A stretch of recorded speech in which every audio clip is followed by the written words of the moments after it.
반갑습니다. 정전 이야기꾼 방길튼 교무입니다. 이번 시간부터 의디오목에 대해서 살펴보겠습니다. 오늘은 1조에서 7조까지 살펴보도록 하겠습니다. 자, 1. 세존이 도솔천을 떠나지 아니하시고 이미 왕궁가에 내리시며 모태중에서 중생제도 하기를 마치셨다 하니 그것이 무슨 뜻인가? 그러니까 세존이 왕궁가에 태어났으나 도솔천을 여의지 않았다는 이야기입니다. 그러니까 이게 불경에 나오는 그 불교 설화라고 말할 수 있는데요.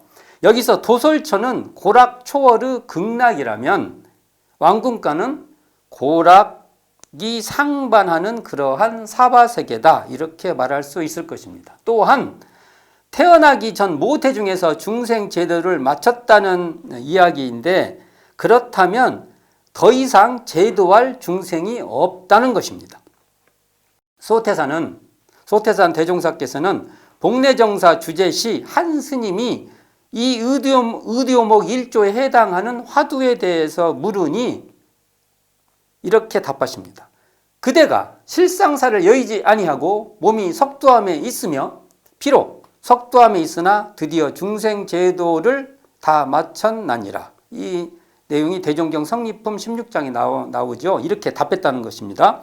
자, 이 말을 한번 살펴보면 개념적으로 도솔천은 무엇이고 왕궁가는 무엇이며 모태에서 중생제도를 마쳤다는 것이 무엇일까라고 생각만 이어 굴리면 분별에 떨어지고 말게 된다는 것입니다. 이러한 생각에 붙잡혀 있으면, 그러한 그 생각이 일어나는 그것에만 붙잡혀 있으면 그러한 생각이 드러나는 자리, 이 자리는 망각하게 된다는 것입니다.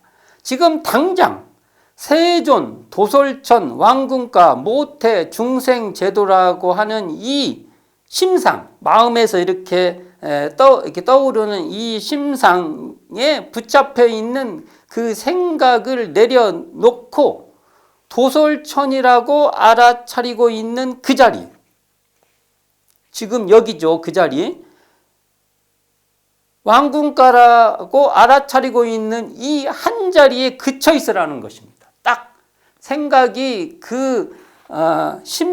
떠오르는 그 생각에 붙들려만 있지 말고 그 생각이 환히 드러나는 그 자리를 자각해라는 것이죠. 그러면 그러할 때 도솔천을 드러내는 자리를 떠나지 않고 왕궁가가 드러나는 자리가 뚜렷하다는 것이죠. 이게 도솔천이라고 드러나는 그 자리나 왕궁가라고 하는 그 자리가 한 자리로서 항상 여여하다는 것입니다.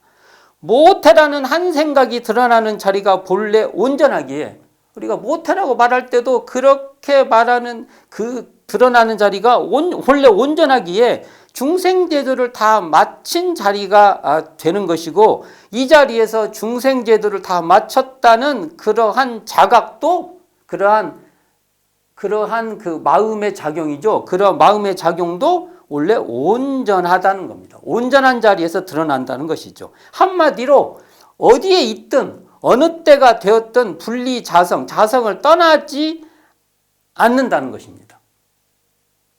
이게 세존이라고 해도 떠나지 않고, 도솔천이라고 해도 떠나지 않고, 왕궁가라고 해도 떠나지 않고, 모태라고 해도 떠나지 않고, 중생제도라고 해도 떠나지 않는다는 거죠. 이게 도솔천이라는 한 생각에도, 왕궁가라는 한 생각에도 자성이 드러나 있는 그 자리를 직시하라는 거죠. 근데 여기서 도솔천이다 하면 도솔천에 붙잡혀버리고, 왕궁가라고 하면 왕궁강에 붙여버리고, 이러면 안 된다는 것입니다. 자, 2.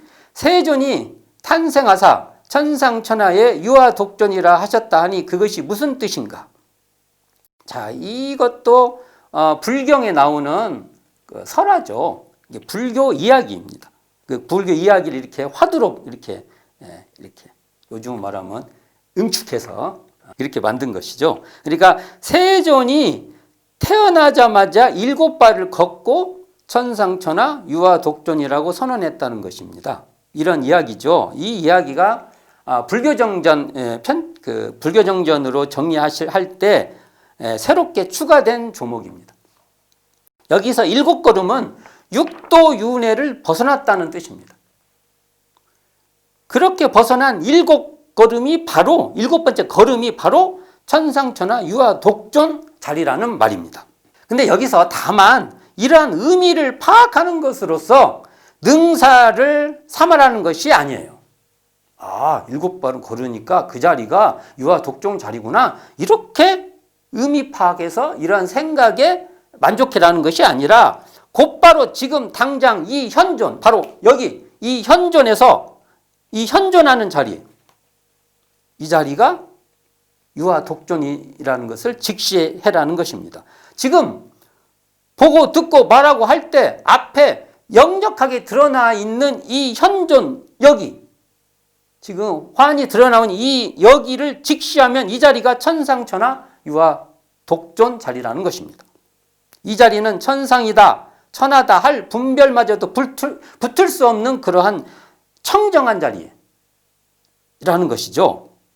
예, 이 말씀하고 비교할 수, 이렇게 같은 경지의 말이 성주의 만세멸도 상동로의 자리라고 말할 수 있습니다. 상동로, 항상 홀로 드러나 있는 자리로 비교할 것이 없는 독존의, 여기서 독존은 하나 둘의 하나가 아니고요, 그 독존의 절대자리다, 이렇게 말할 수 있는 것입니다. 여기는 자학도, 자기를 스스로 학대하고 스스로 자만도 붙을 수 없는 그러한 독존의, 그러한 동로, 홀로 드러나는, 비교할 것이 없이 드러나 있는 그러한 우리의 원래 마음자리다, 이렇게 말해 볼 수 있을 것입니다. 세 번째, 세존이 영산회상에서 꽃을 들어 대중에게 보이시니 대중이 다 무견하되 오직 가섭존자만이 얼굴에 미소를 띠거늘 세존이 이르시되 내가 있는 정법안장을 마하가섭에게 붙이노라 하셨다 하니 그것이 무슨 뜻인가? 자, 여기서도요, 우리가 연꽃이 드러난 자리, 연꽃이 드러나는 자리, 딱 연꽃이 있으면은 연꽃이라는 그 대상에만 붙들리지 말고 연꽃이 드러나는 그 현존을 우리가 돌이켜서 직시하면 그 자리가 온전한 자리라는 것입니다. 미소를 짓고 있는 마음 당체를 직면하면 이 염화 미소처가 온전한 자리입니다. 꽃이 드러난 자리이든 미소를 보인 자리이든 그 당체, 그 자리가 바로 본래 마음으로 정법 안장이라는 것입니다. 자, 염화 시중, 연꽃을 들어서 대중에게 딱 보였지 않습니까? 염화 시중, 그렇게 해서 드러난 연꽃, 내 마음에도 드러나고 모든 사람들의 마음에 드러나는 이 연꽃도 각자의 마음에 이렇게 떠다니는 그러한 언어 명상의 모양입니다. 이 심상, 마음에서 이렇게 있는 이 모습, 모양, 이 심상에 붙잡혀 있으면 그 배경으로 항상 현존하고 있는 이 정법 안장은 정법의 이 바른 눈, 이 정법의 이 안목처, 이것은 모연해져 버린 겁니다. 안개 속에 갇혀버리게 되는 것이죠. 그러니 가섭존자만이 미소를 띄었다. 또 정법안장을 마가섭에게 붙이노라 등도 다 심상이에요. 마음에 떠다니는 심상이에요. 이것에 걸려 있으면 무슨 수를 써도 여기에만 집착돼 있고 그 배경에 역력한 그 자리를 모르면은 염화미소처인 정법안장은 정말 나에게 소용없는 그러한 곳이 되어버린다. 그러니까 염화시중의 연꽃이나 그 화두 중에서 구지선사가 이렇게 손가락 하나를 들죠. 이 손가락을 드는 이 모습이라는 게 연꽃을 보여서 우리 마음속에 드러나는 것이나 손가락을 들어서 마음속에 드러나는 것이나 정전백수자, 그러니까 뜰 앞에 잣나무, 이렇게 그 뜰 앞에 나무나 다 이것은 그 한 자리예요. 그게 그 드러난 그 현존은 다 한 자리라는 것입니다. 그것도 서목에서 이렇게 소리를 지르는 할이나 이렇게 방망이 이렇게 때려주는 정책을 하는 이 방이나 이 전부 다 이게 한 자리라는 것인데, 보고 있는 이 자리, 보고 있는 이 현존, 듣고 있는 이 자리가 다 한 자리로 역력한 이 정법 안장이라는 겁니다. 정법 안장처라는 것입니다. 자, 이걸 비유를 한다면 마치 탁자 위에 물건이 있다고 하면 우리가 이 물건에만 집착하면 우리는 탁자를 망각해버리게 됩니다. 이와 마찬가지로 우리 마음의 심상에만 집착하면, 마음에 떠돌아 있는 이런 이 분별에만 집착을 하면 그 바탕자리는 영영 자각하지 못하게 되는 것입니다. 이 마음의 본래처, 이 바탕처는 우리가 그냥 까맣게 망각해서 안개 속에 빠져버리는 것입니다. 이처럼 바탕을 놓치지 않으면 모든 것이 바탕의 전개로 찬란하게 드러나는 겁니다. 똑같이 드러났는데 앞에 드러나는 것과 뒤에 드러나는 건 다르다는 것이죠. 그러니까 이 경지를 대종경 성리품 1장에서 이렇게 말씀하십니다. 청풍월상시 만상자연명. 그러니까 시원한 바람에 둥근 달이 탁 떠오르니까 이때 드러나는 만상은 뚜렷하게 환하게 드러난다는 것이죠. 자, 4. 세존이 열반에 드실 때 내가 녹야원으로부터 발지하에 이르기까지 이 중간에 일찍이 한 법도 설한 바가 없노라 하셨다 하니 그것이 무슨 뜻인가? 자, 세존이 열반에 드실 때 여기서 이 의두는 마침표를 찍어버려야 돼요. 뒤에는 안 봐도 된다는 거죠. 세존이 열반에 드실 때. 그러니까 뒷말은 경계에 빠지도록 유도하는 함정이요 또는 시험이라고도 할 수 있고, 앞에 말을 확인하는 그런 과정이라고도 말할 수 있습니다. 열반을 확인하는 과정이죠. 그러나 우리에게는 이 말이 우리를 더 함정에 끌고 가는 그런 말일 수도 있다. 이겁니다. 자, 열반은 일체의 언어명상이 동공한 적정처. 그러니까 고요하고 또 이렇게 텅 빈 그러한 곳이죠.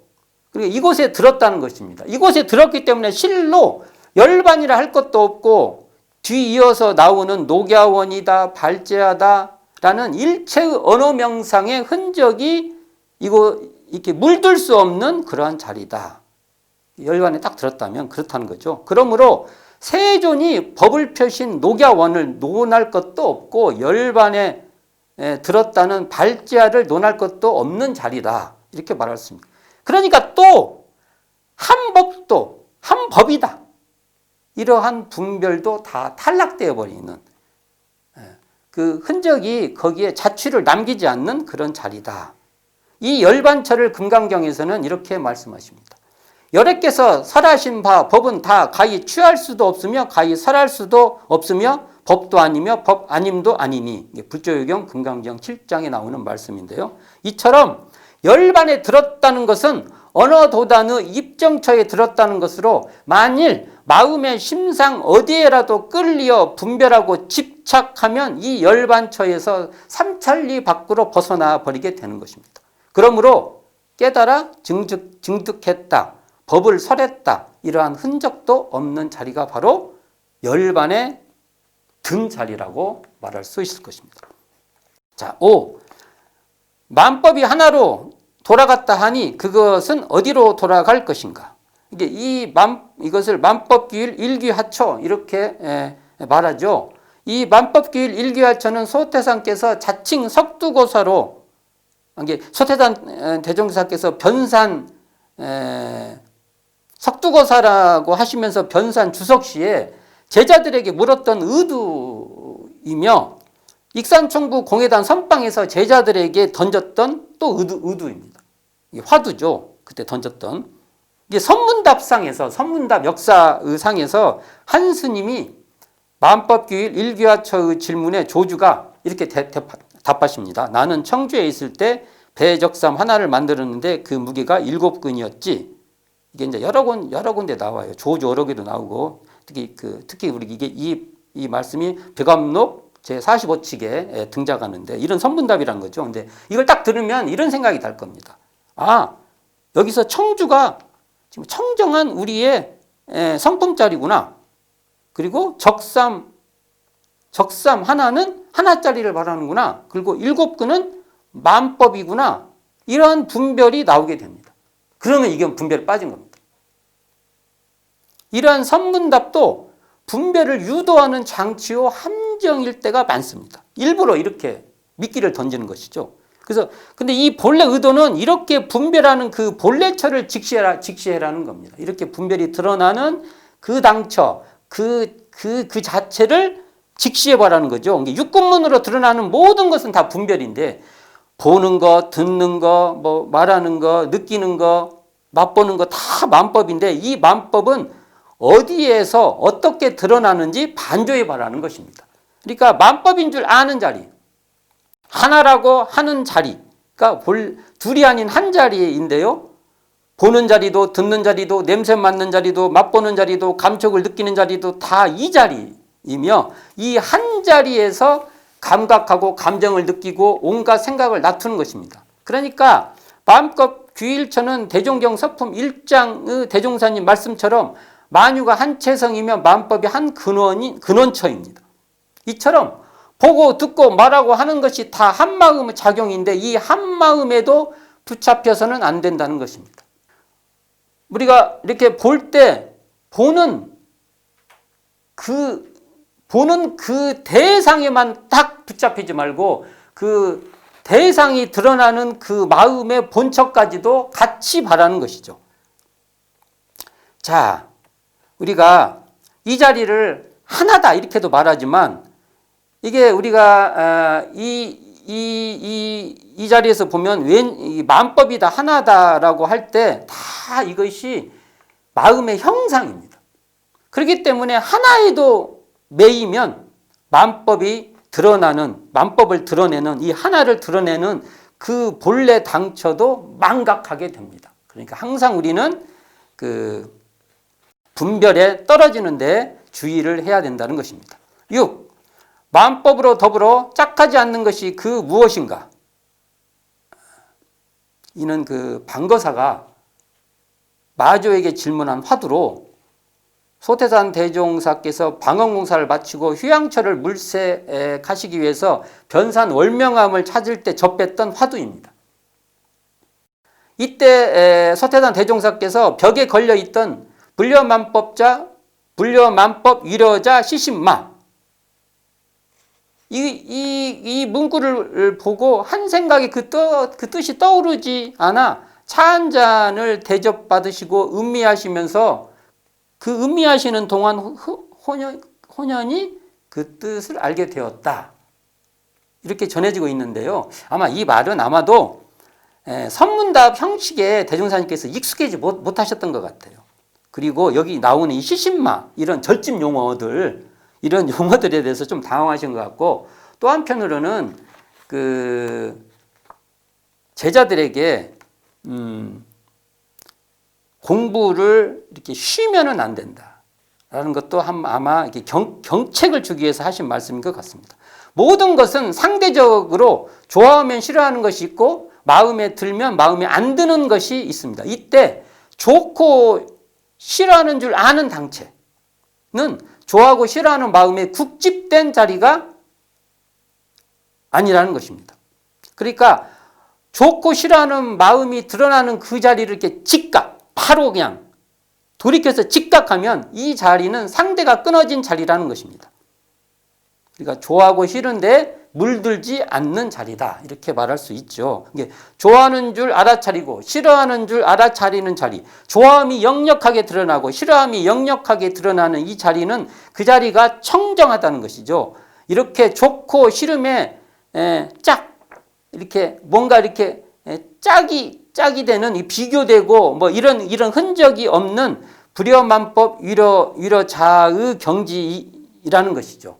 이렇게 상대가 끊어진 절대 자리에 우리는 기반해야 된다. 항상 그 자리를 놓치면 안 된다. 이렇게 말할 수 있을 것입니다. 7. 만법을 통하여다가 한 마음을 밝히라 하였으니 그것이 무슨 뜻인가? 이 통만법 명일심이라고 우리가 이렇게 말하죠. 예. 만법을 통하여다가 이게 통만법이죠. 한마음을 밝혀라. 이게 명일심이지 않습니까? 이것은 원불교 최초 교서인 수양연구 요론의 권두에 이렇게 등장하는 표어입니다. 표 역사에서 원불교 표 역사에서 가장 먼저 나왔다고도 말할 수 있을 것입니다. 이게 만법을 통해서 마음법이 드러나는 마음 당체인 한마음의 일심을 밝히라는 것입니다. 보는 그것을 통해서 그 한마음을 밝히고 듣는 그것을 통해서 이 한마음을 밝히고 그래라는 것이죠. 그러니까 보는 것이 되었든 듣는 것이 되었든 맛보는 것이 되었든 감촉으로 느끼는 것이 되었든 육군으로 감지되는 모든 것은 다 만법인데 이러한 만법을 통해서 만법이 드러나는 본래처 이 자리를 밝히라는 것입니다. 보고 있는 자리를 돌이켜보고 듣고 있는 자리를 돌이켜 듣고 맛보고 감촉하고 있는 이 자리를 돌이켜 감지해 보라는 것입니다. 이렇게 감지하면 이 자리가 바로 우리의 그 본래처, 이 한마음으로 이 한 자리라는 겁니다. 보는 그 당처도 그 자리고 듣는 그 당처도 그 자리고 맛보는 그 당처도 그 자리라는데 이 한 자리가 바로 일심이라는 것입니다. 일심은 바로 분별 주착이 떨어져 버리는 그러한 우리의 본래처다. 이렇게 말할 수 있는 거죠. 정산종사께서는 통만법 명일심의 뜻을 해석하여 주시라는 질문에 대해서 이렇게 답하십니다. 한우란 한이치에 등장하는 말씀인데요.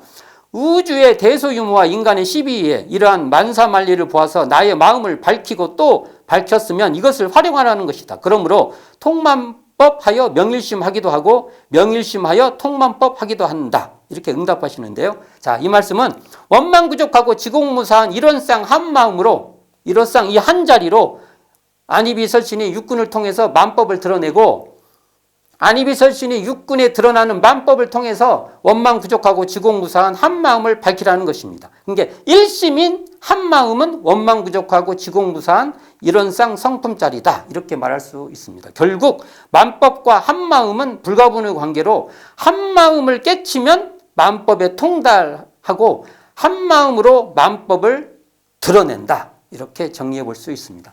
자, 의두요목 1조에서 4조가 같은 성향의 의두요목이라면 5조에서 7조가 같은 계열의 의두요목이라고 말할 수 있습니다. 그러니까 1조에서 4조까지 끊어서 살펴볼 수 있고 5조에서 7조까지 끊어서 살펴볼 수 있다는 것입니다. 오늘은 의두요목 1조에서 7조까지 살펴보았습니다. 감사합니다. 지금까지 정전이야기꾼 방길튼 경무였습니다.